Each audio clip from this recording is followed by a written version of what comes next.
تمام سننے اور دیکھنے والوں سے گزارش ہے کہ ویڈیو شروع کرنے سے پہلے ایک مرتبہ درود شریف پڑھ لیں۔ بسم اللہ الرحمن الرحیم۔ شروع کرتا ہوں اللہ کے بابرکت نام سے جو نہایت مہربان اور رحم کرنے والا ہے۔ تمام سننے اور دیکھنے والوں کو محمد عامر وائس کی طرف سے السلام علیکم۔ میں ہوں محمد عامر اور آپ دیکھ رہے ہیں ہمارا چینل محمد عامر وائس۔ ویڈیو شروع کرنے سے پہلے اگر آپ ہمارے چینل پر نئے ہیں تو ہمارے چینل کو ضرور سبسکرائب کر دیں تاکہ تمام نئے آنے والی ویڈیوز آپ تک سب سے پہلے پہنچ سکیں۔ ابن عباس سے روایات ہے کہ آپ فرماتے ہیں حضرت سلیمان علیہ السلام جب تخت پر بیٹھتے تھے تو آپ علیہ السلام کے پاس کی کرسیوں پر انسان بیٹھتے اور اس کے پاس والی کرسیوں پر جن بیٹھتے تھے، جن کے بعد شیاطین بیٹھتے، پھر ہوا اس تخت کو لے کر اڑتی اور معلق تھما دیتی، پھر پرند آ کر اپنے پروں سے سایہ کر لیتے، پھر آپ ہوا کو حکم دیتے اور وہ پرواز کر کے صبح صبح مہینے بھر کے فاصلے پر پہنچا دیتی۔ اس طرح شام کو مہینے بھر کی دوری طے ہوتی۔ ایک مرتبہ اسی طرح آپ جا رہے تھے، پرندوں کی دیکھ بھال جو کی تو وہ ہدہد کو غائب پایا، بڑے ناراض ہوئے اور فرمایا کہ وہ چند گھنٹے میں مجھے نظر نہیں پڑتا یا سچی مچی میں غیر حاضر ہے۔ اگر واقعہ وہ غیر حاضر ہے تو میں اسے سخت سزا دوں گا بلکہ ذبح کر دوں گا۔ ہاں یہ اور بات ہے کہ وہ غیر حاضر کی کوئی معقول وجہ بیان کر دے۔ ایسے موقع پر آپ پرندوں کے پر نچوا کر زمین پر ڈلوا دیتے تھے، کیڑے مکوڑے کھا جاتے۔ اتنے میں اچانک ہدہد آ گیا۔ پرندوں نے کہا کہ آج تیری خیر نہیں، بادشاہ سلامت تیری سزا طے کر چکے ہیں۔ اس نے کہا کہ یہ بتاؤ کہ ان کے الفاظ کیا تھے۔ انہوں نے بیان کیے تو ہدہد خوش ہو کر کہنے لگا کہ پھر میں بچ جاؤں گا۔ چنانچہ ہدہد حضرت سلیمان علیہ السلام کے دربار میں پیش ہوا اور کہنے لگا، اے اللہ کے نبی، میں ایک ایسی خبر لے کر آیا ہوں جو آپ کے پاس بھی نہیں ہے۔ میں عرب سے آ رہا ہوں اور پختہ یقینی سے خبر لایا ہوں۔ اس کی بادشاہی ایک عورت کو میں نے کرتے ہوئے پایا۔ اس کے وزیر اور مشیر 312 شخص ہیں اور ان میں سے ہر شخص کے ماتحت 12,000 کی جمعیت ہے۔ اس کی زمین کا نام ماداب ہے۔ یہ صفا سے 3 میل کے فاصلے پر ہے۔ دنیاوی ہر قسم کی ضرورت اسے مہیا ہے۔ اس کا نہایت شاندار قسم کا تخت ہے جس پر وہ جلوس کرتی ہے۔ سونے سے تندہ ہوا اور یہ 80 ہاتھ اونچا اور 40 ہاتھ چوڑا ہے اور 600 عورتیں ہر وقت اس کی خدمت میں کمر بستہ رہتی ہیں۔ اس کا دیوان خاص جس میں تخت ہے بہت بڑا محل ہے، بلند و بالا اور کشادہ۔ سب لوگ آفتاب پرست ہیں، خدا پرست کوئی نہیں۔ ملکہ کا نام بلقیس بنت شرح میل ہے۔ اس کا دادا پورے یمن کا بادشاہ عظیم تھا جس کی اولاد میں 40 لڑکے پیدا ہوئے جو سب کے سب بادشاہ بنے۔ اس کے والد نے ایک جنیہ عورت سے نکاح کر لیا تھا۔ اس کے بدن سے بلقیس پیدا ہوئی۔ جنیہ سے نکاح کے مختلف وجوہات بیان کی گئی ہیں۔ ایک یہ کہ اپنی حکومت اور سلطنت کے غرور والے لوگوں سے کہتا کہ تم میرے کوئی لائق نہیں۔ اس کا نتیجہ یہ ہوا کہ لوگوں نے اس کا نکاح ایک جنیہ سے کرا دیا۔ سلیمان علیہ السلام ہدہد ملکہ بلقیس صاحبہ اور اس کی قوم کے متعلق بیان سن کر کہنے لگے کہ مجھے یہ معلوم کرنا ہوگا کہ تو سچ کہہ رہا ہے کہ جھوٹ بول رہا ہے۔ میرے اس خط کو لے جا کر ملکہ بلقیس کو دے دے اور پھر ان کے پاس سے ہٹ کر دیکھ کہ وہ کیا جواب دیتی ہیں۔ ہدہد اس خط کو اپنی چونچ میں دبا کے ملکہ بلقیس کے محل میں پہنچ گیا۔ ملکہ اس وقت خلوت خانہ میں تھی۔ ہدہد نے نہایت خاموشی اور احتیاط کے ساتھ اس کے سامنے اس طرح ڈالا کہ وہ جان نہ پائی کہ خط کہاں سے آیا اور کون لایا۔ اپنی گود میں پڑے خط کو دیکھ کر وہ محتاط ہو گئی اور خوف زدہ بھی، لیکن اتنا اندازہ ضرور ہو گیا کہ کوئی عام خط نہیں ہے، اس پر مہر بھی لگی ہوئی ہے۔ اہم بات کہ خط کا آغاز اللہ تعالیٰ کے پاک اور بابرکت نام سے کیا جائے۔ کہا جاتا ہے کہ حضرت سلیمان علیہ السلام سے پہلے کسی نے خط میں بسم اللہ نہیں لکھی۔ خط مختصر لیکن بلیغ انداز میں تحریر کیا گیا تھا۔ خط سے پیغمبرانہ شان بھی ظاہر ہوتی تھی۔ بسم اللہ سے ابتدا اس عمل کی طرف اشارہ تھا کہ سرکشی چھوڑ کر ایک اللہ کی عبادت کرو۔ یہ کسی بادشاہی کا نہیں بلکہ پیغمبر کا دعوت نامہ ہے۔ ایک اللہ کی عبادت کرو۔ ملکہ عقل مند تھی، معاملات کو کس طرح طے کیا جائے بخوبی جانتی تھی۔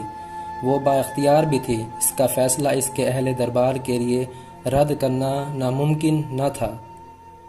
پھر بھی اس نے مصلحتاً اپنا فیصلہ سنانے کے بجائے اہل دربار سے مشورہ ضروری جانا۔ چنانچہ اپنے تمام سرداروں کو دربار میں حاضر ہونے کا حکم دیا اور کہا کہ اس سرداری میری طرف ایک بہت ہی اہم اور وقت والا خط ڈالا گیا ہے، جس میں مسلمان ہونے اور تابع فرمان بننے کی دعوت دی گئی ہے۔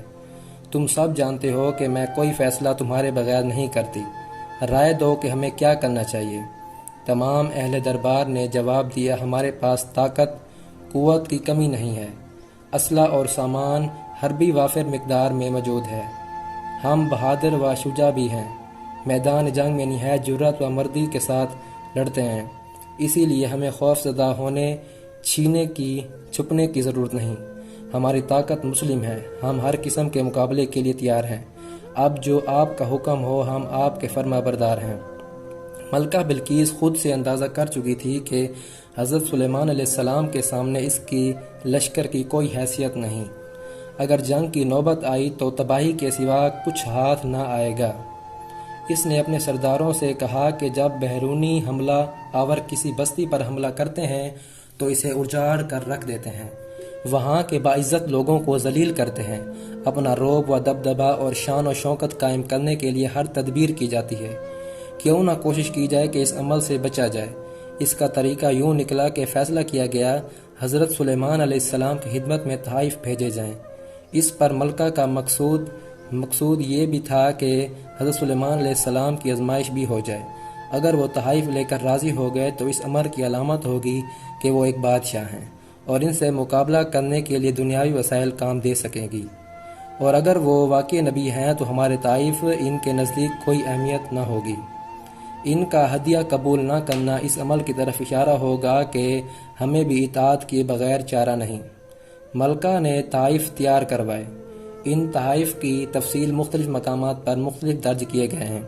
اسرائیلی روایات کے مطابق سونے کی اینٹیں، جواہرات، قیمتی برتن تھے۔ بعض روایات میں ہے کہ 100 غلام اور 100 کنیزیں بھی تھیں۔ مطلوب اسے یہ تھا کہ حضرت سلیمان علیہ السلام کی آزمائش کی جائے، اگر وہ پہچان لیتے تو نبی ہے، ورنہ محض ایک بادشاہ۔ جب یہ تحائف ملکہ بلقیس کے قاصد لے کر آپ علیہ السلام کی خدمت میں پہنچے تو آپ علیہ السلام نے تمام مہمانوں کو وضو کر کے تازہ دم ہونے کے لیے کہا۔ لڑکیوں نے برتن سے پانی بہا کر ہاتھ دھوئے، جبکہ لڑکوں نے برتن میں ہاتھ ڈال کر پانی لیا۔ یوں آپ علیہ السلام پہچان گئے کہ اول ذاکر لڑکیاں اور ثانی ذاکر لڑکے ہیں۔ حضرت سلیمان علیہ السلام نے دونوں کو الگ الگ پہچان لیا۔ اسرائیلی روایات کے مطابق ملکہ بلقیس نے اپنے حتمی چند آزمائش سوالات بھی کیے۔ ان میں سے ایک یہ بھی تھا کہ ملکہ نے ایک برتن بھی بھیجا جس کی یہ فرمائش تھی کہ اسے ایسے پانی سے بھرا جائے جو زمین کا ہو نہ آسمان کا۔ حضرت سلیمان علیہ السلام نے اس کی فرمائش یوں پوری کی اور ان کے پسینے کے قطرے اس برتن میں جمع کروا دیے۔ ملکہ نے حضرت سلیمان علیہ السلام کے لیے کچھ اور بھی آزمائش تیار کی تھی۔ اپنے غلاموں سے کہا تھا، یہ ایک موتی جس میں سوراخ نہیں ہے ان کی خدمت میں پیش کرنا کہ اس میں جن اور انسانوں کی مدد کیے بغیر دھاگا ڈال دیں۔ موتی میں سوراخ ٹیڑھا ہے، اس میں بھی دھاگا ڈالنا ناممکن ہے، انہیں کہنا اس میں بھی دھاگا ڈال کر دکھائیں۔ اگر وہ ان سوالوں کو احمقانہ یا ناممکن سمجھ کر غصے میں آ گئے تو وہ ایک عام بادشاہ ہے، اگر اس کا رویہ متحمل اور خوشگوار رہا تو جان لینا کہ وہ معمولی بادشاہ نہیں بلکہ نبی ہے۔ پھر اس کی بات توجہ سے سننا۔ قاصد حاضر ہوا، آپ علیہ السلام نے ڈبیا طلب کی۔ اس نے کہا، کھولنے سے پہلے بتائیے اس میں کیا ہے۔ حضرت جبرائیل علیہ السلام نے مدد کی۔ آپ علیہ السلام نے فرمایا، ایک موتی بغیر سوراخ کے، ایک موتی ٹیڑھے سوراخ والا۔ قاصد نے کہا، ان دونوں میں دھاگا ڈال دو۔ آپ علیہ السلام نے اپنے درباریوں سے فرمایا، موتی میں سوراخ کون کرے گا؟ دیمک نے کام اپنے ذمہ لیا اور اپنے منہ میں دھاگا لیا اور موتی میں ایک سرے سے داخل ہو کر دوسرے سے نکل آیا۔ آپ علیہ السلام دیمک سے خوش ہوئے۔ پھر آپ نے ٹیڑھے سوراخ والے موتی کو سامنے رکھا اور کہا، اس میں دھاگا کون ڈالے گا؟ سفید کیڑے نے بڑھ کر کہا، میں یہ کام کروں گا۔ اس نے دھاگا اپنے منہ میں لیا اور ایک طرف سے جا کر دوسری طرف سے نکل آیا۔ آپ علیہ السلام بہت خوش ہوئے۔ قاصد تو اس سے پہلے ہی آپ علیہ السلام سے مرعوب ہو چکے تھے۔ جب حضرت سلیمان علیہ السلام نے قاصدوں کے استقبال کے لیے دربار سے کوئی 30 میل کی مسافت میں سونے چاندی کی اینٹوں کی فرش بنانے کا حکم دیا، راستے میں دونوں طرف عجیب خلقت جانوروں کو کھڑا کر دیا۔ دربار کو بھی اثر نو ترتیب دیا۔ اپنے تخت کے دائیں بائیں 4000 سونے کی کرسیاں، ایک طرف علماء اور دانشوروں کے لیے دوسری جانب وزراء اور اعمال سلطنت کے لیے بچھا دی گئی۔ چنانچہ جب قاصد آئے تو وہ راستے میں ہی حیرت زدہ ہو گئے تھے۔ دربار پہنچے تو وہاں کی شان و شوکت دیکھ کر تنگ رہ گئے۔ جب حضرت سلیمان علیہ السلام سے ملاقات ہوئی تو شاہانہ بادشاہ ہونے کے باوجود آپ علیہ السلام خندہ پیشانی سے پیش آئے۔ قاصدوں نے پیش قیمت تحائف نظر کیے تو آپ علیہ السلام نے فرمایا، کیا تم نہیں دیکھ رہے کہ اللہ تعالی نے مجھے ہر چیز سے نوازا ہے؟ یہ مال و دولت میرے لیے بے معنی ہے۔ تم مجھے یہ معمولی تحائف دے رہے ہو جبکہ اللہ تعالی نے مجھے نبوت سے سرفراز کیا ہے، پھر جنوں پرندوں اور ہواؤں کو میرے لیے مسخر کیا۔ میری بادشاہت کی شان و شوکت تم دیکھ ہی رہے ہو، اس دنیاوی ساز و سامان کی میرے نزدیک کوئی حیثیت نہیں۔ تم اپنے یہ تحائف واپس لے جاؤ اور ایک خطرناک انجام کا انتظار کرو۔ میں انسانوں کی ہی نہیں بلکہ جنوں اور پرندوں کی فوج لے کر حملہ آور ہوں گا جن کا تم مقابلہ نہ کر پاؤ گے۔ تم اپنے ہدیے پر فخر کرو اور اسے اپنے ہمراہ لے کر لوٹ جاؤ۔ قاصد حیران و پریشان ہو کر واپس ہوا۔ حضرت سلیمان علیہ السلام کے دربار کے احوال کے علاوہ ان کے اعلان جنگ کا بھی ملکہ کو سنایا تو ملکہ جان گئی تھی کہ بادشاہ کے علاوہ نبی بھی ہیں، اور اللہ کے نبی اور رسول سے لڑنا گویا اللہ سے مقابلہ کرنا ہے، جس کی جرات ہم میں نہیں۔ ملکہ نے حضرت سلیمان علیہ السلام کے دربار میں حاضری دینے کا فیصلہ کیا۔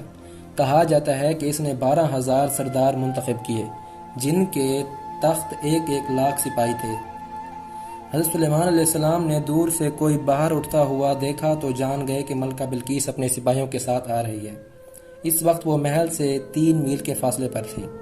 حضرت سلیمان علیہ السلام نے سوچا کہ وہ میرے دربار کی شان و شوکت کے ساتھ ساتھ پیغمبرانہ معجزہ بھی دیکھ لیں، اسی لیے آپ نے اپنی اس مجلس میں کہا جہاں آپ صبح سے دوپہر تک مقدمات کا فیصلہ کیا کرتے تھے اور جہاں جن و انس سب بھی شریک ہوا کرتے تھے، فرمایا کہ ملکہ بلقیس کا تخت جس کی بیش قیمت اور نادر ہونے کی بہت شہرت ہے، ملکہ کے میرے دربار میں پہنچنے سے پہلے کوئی یہاں لا سکتا ہے؟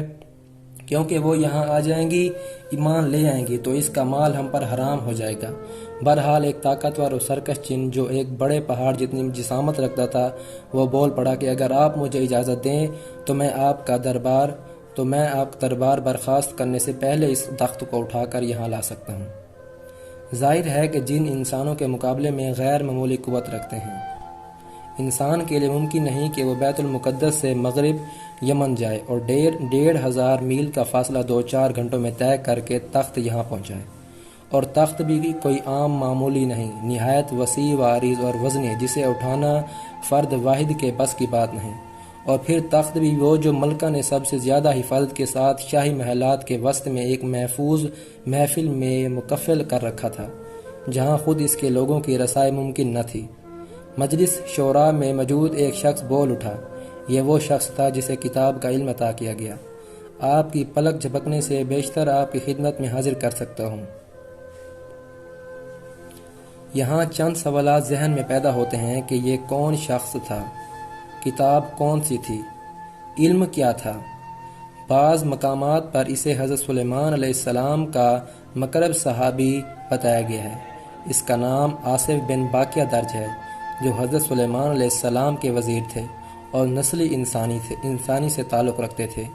یہ بات البتہ ہو سکتی ہے کہ اللہ نے انہیں کرامت بخشی تھی کہ جس کے سبب انہوں نے جن کی مختصر مہلت کو بھی تعویل جانا اور کہا کہ پلک جھپکنے سے تخت حاصل کر سکتا ہوں۔ چنانچہ لمحہ بھر میں ہی حضرت سلیمان علیہ السلام نے تخت اپنے سامنے موجود پایا۔ تمام اہل دربار حیرت زدہ رہ گئے۔ کہا جاتا ہے جس کرسی پر پاؤں رکھ کر حضرت سلیمان علیہ السلام تخت شاہی پر چڑھے تھے، اس کے نیچے سے ملکہ بلقیس کا تخت نکل آیا۔ تو آپ علیہ السلام نے فرمایا، یہ میرے رب کا فضل ہے جو مجھے آزمانا چاہتا ہے کہ میں شکر گزاری کرتا ہوں یا بے پرواہ رہتا ہوں۔ لمحہ بھر میں تخت کی موجودگی میں میرا یا آصف کا کوئی کمال نہیں، یہ سب اسی کی عطا ہے۔ آپ علیہ السلام نے حکم دیا کہ اس تخت کی تھوڑی بہت تبدیل کر دی جائے تاکہ جب وہ یہاں پہنچے تو دیکھا جائے کہ وہ اپنے تخت کو پہچانتی ہے کہ نہیں، یعنی اتنا بڑا معجزہ دیکھ کر وہ رائے ہدایت پاتی ہے یا نہیں۔ ملکہ بلقیس دربار سلیمان میں حاضر ہوئی۔ وہ اپنی طرف سے بڑی شان و شوکت اور فخر و ناز کے ساتھ ہیر و شلم آئی تھی۔ جب وہ وہاں پہنچی تو یقیناً یہ عمل اس کے لیے حیران کن تھا۔ اس کے سامنے موجود تخت تھوڑی بہت تبدیلیوں کے ساتھ اس کا اپنا تھا۔ یہاں کیسے آ گیا؟ کہا یروشلم کہاں، بلقیس کا علاقہ، یہ کیسے ممکن ہے؟ اس شدید پہرے کے باوجود تخت حضرت سلیمان علیہ السلام کے دارالسلطنت میں اسے یہاں کون لا سکتا ہے؟ وہ بھی شش و پنج میں مبتلا تھی کہ حضرت سلیمان علیہ السلام نے سوال کیا کہ کیا تیرا تخت بھی ایسا ہی ہے؟ ملکہ بلقیس واضح جواب دینے کی قدرت نہ رکھتی تھی، مبہم انداز میں بولی، یعنی انکار کیا نہ اقرار، اور یوں گویا ہوئی کہ ہم تو اس کرامت سے پہلے ہی آپ کی نبوت کے قائل ہو چکے تھے، اور وہ جو مشکل سوالات کے جواب کے اصول کے لیے آئی تھی، اس میں ایک سوال یہ بھی تھا کہ اللہ تعالیٰ کا رنگ کیسا ہے۔ یہ ایسا سوال تھا کہ آپ سجدے میں گر پڑے اور خدا تعالیٰ سے فریاد کی کہ اس نے ایسا سوال پوچھ لیا ہے کہ جس کا جواب میں تجھ سے دریافت کرنے کی ضرورت نہیں پاتا۔ اللہ تعالیٰ نے فرمایا کہ بے فکر ہو جاؤ، تمہارا مسئلہ حل ہو چکا ہے۔ آپ علیہ السلام سجدے سے اٹھے تو آپ علیہ السلام نے پوچھا کہ تم نے کیا سوال کیا تھا؟ سب ہی سوال فراموش ہو چکے تھے۔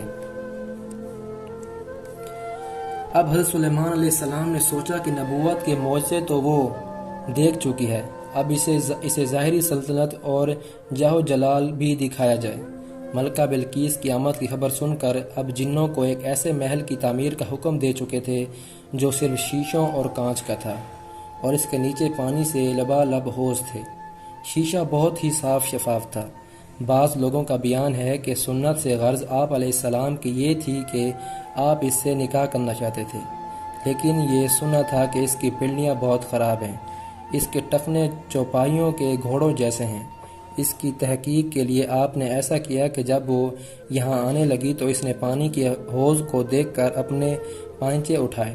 آپ علیہ السلام نے دیکھ لیا جو بات مجھے پہنچائی گئی ہے غلط ہے، اس کی پنڈلیاں اور پیر بالکل انسانوں جیسے ہی ہیں، کوئی بدصورتی نہیں۔ ملکہ نے آپ علیہ السلام کے دسترخوان کی نعمتوں، ملازموں کو، وحش و تیور اور جن و انس کی عطا فرما برداری کو، آپ علیہ السلام کی حکمت اور نبوت کے کرشموں کو دیکھا تو اس کے ہوش آتے رہے۔ اس نے حضرت سلیمان علیہ السلام کی شان و شوکت دیکھی تو اسے اپنا محل، اپنی سلطنت ہیچ نظر آنے لگی۔ اسے اپنا وہ محل جو نہایت وسیع و عریض فن و تعمیر کا نادر نمونہ تھا نظر آنے لگا۔ چڑھتے ڈوبتے سورج کی پرستش ان کا مذہب تھا۔ وہ اپنے محل کو دنیا کے عجائبات میں شمار کرتی رہی، لیکن یہاں جو کچھ اس نے دیکھا تو یہ کہنے پر مجبور ہو گئی کہ وہ سچی خبر تھی جو میں نے تیرے کاموں اور تیری حکمت کے بارے میں اپنے ملک میں سنی تھی۔ میں نے سپنے قاصد پر بھی یقین نہ کیا تھا جب تک کہ میں نے یہاں آ کر خود نہ دیکھ لیا، بلکہ مجھے تو آدھا بھی نہیں بتایا گیا۔ تیری شان و عظمت تو اس سے کہیں زیادہ ہے جو مجھے بتائی گئی ہے۔ ملکہ بلقیس ذہانت میں بے مثل تھی۔ وہ جان چکی تھی اس شان و شوکت کا اظہار صرف اس لیے نہیں کہ اس کی اطاعت کی جائے، بلکہ اس معجزانہ قدرت کا اظہار اس امر کی جانب اشارہ ہے، اس ہستی کی طرف بلاوا ہے کہ جو ہر چیز پر قادر ہے۔ یوں وہ اپنے شرک پر نادم ہوئی اور اقرار کیا کہ میں نے اپنے آپ پر ظلم کیا، اور میں حضرت سلیمان علیہ السلام اور آپ کے رب کی فرما بردار امتی ہوتی ہوں۔ واضح رہے کہ اس دور میں عام رواج تھا کہ بادشاہ کا مذہب عوام کا مذہب ہوتا تھا، اس لیے ممکن ہے کہ ملکہ بلقیس کے ایمان لانے کے ساتھ ہی اس کی پوری قوم بھی ایمان لے آئی ہو۔ ملکہ بلقیس کے ایمان لانے کے واقعے کے بعد کی تفصیل قرآن پاک میں موجود نہیں۔ مختلف روایات میں ہے کہ حضرت سلیمان علیہ السلام نے ملکہ بلقیس سے نکاح کر لیا تھا، لیکن اسے اس کے ملک پر برقرار رکھا تھا، چنانچہ اس کا قیام یمن میں ہی تھا۔ ناظرین، اس امید کے ساتھ اجازت چاہوں گا کہ آپ کو یہ ویڈیو پسند آئی ہوگی۔ اگر آپ کو یہ ویڈیو پسند آئی ہو تو ہمارے چینل کو ضرور سبسکرائب کر دیں۔ تب تک کے لیے دیجیے خدا حافظ۔ ایک اور ویڈیو لے کر آپ کی زندگی میں حاضر ہوں گا۔ خدا حافظ۔ اللہ آپ کا نگہبان ہو۔ تمام سننے اور دیکھنے والوں سے گزارش ہے کہ ویڈیو شروع کرنے سے پہلے ایک مرتبہ درود شریف پڑھ لیں۔ بسم اللہ الرحمن الرحیم۔ شروع کرتا ہوں اللہ کے بابرکت نام سے جو نہایت مہربان اور رحم کرنے والا ہے۔ تمام سننے اور دیکھنے والوں کو محمد عامر وائس کی طرف سے السلام علیکم۔ میں ہوں محمد عامر اور آپ دیکھ رہے ہیں ہمارا چینل محمد عامر وائس۔ ویڈیو شروع کرنے سے پہلے اگر آپ ہمارے چینل پر نئے ہیں تو ہمارے چینل کو ضرور سبسکرائب کر دیں تاکہ تمام نئے آنے والی ویڈیوز آپ تک سب سے پہلے پہنچ سکیں۔ ابن عباس سے روایات ہے کہ آپ فرماتے ہیں حضرت سلیمان علیہ السلام جب تخت پر بیٹھتے تھے تو آپ علیہ السلام کے پاس کی کرسیوں پر انسان بیٹھتے اور اس کے پاس والی کرسیوں پر جن بیٹھتے تھے، جن کے بعد شیاطین بیٹھتے، پھر ہوا اس تخت کو لے کر اڑتی اور معلق تھما دیتی، پھر پرند آ کر اپنے پروں سے سایہ کر لیتے، پھر آپ ہوا کو حکم دیتے اور وہ پرواز کر کے صبح صبح مہینے بھر کے فاصلے پر